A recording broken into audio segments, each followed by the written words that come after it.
সাধারণত এই কর্মধারয় সমাসের ব্যাস বাক্যের মধ্যে যে ওয়ার্ডটা কমন থাকে, এবং মনে রাখবা এই সাধারণ কর্মধারয় সমাসে কখনো কখনো পূর্বটা অ্যাডজেক্টিভ, পরেরটা নাউন হতে পারে। যেমন ধরো আমি একটা এক্সাম্পল তোমাদের দেখাতে পারি। আমি বললাম মহানবী, এই দেখো মহানবী, মহা বিরাট ব্যাপক, তাই না, অনেক বড়, অ্যাডজেক্টিভ হয়ে গেছে।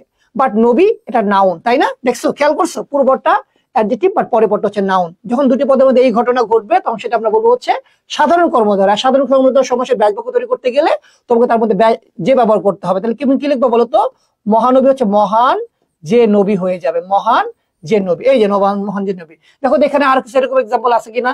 এই দেখো মহাকবি আছে, মহাকবি, মহান যে কবি, না? আবার মনে রাখবো কখনো এরকম হতে পারে দুটি পদই অ্যাডজেক্টিভ হয়ে যেতে পারে, দুটি পদই অ্যাডজেক্টিভ হয়ে যেতে পারে।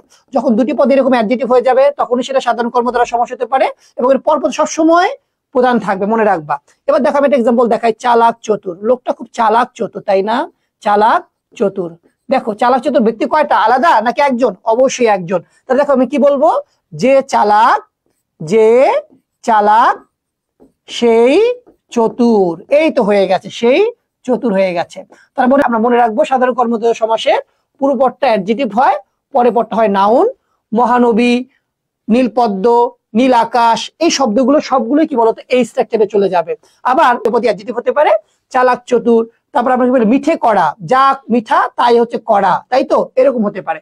এই শব্দগুলো আমরা কিভাবে চিনবো? এগুলো হচ্ছে এই পদ্ধতি আমরা শিখে ফেলবো, আশা করা যায়।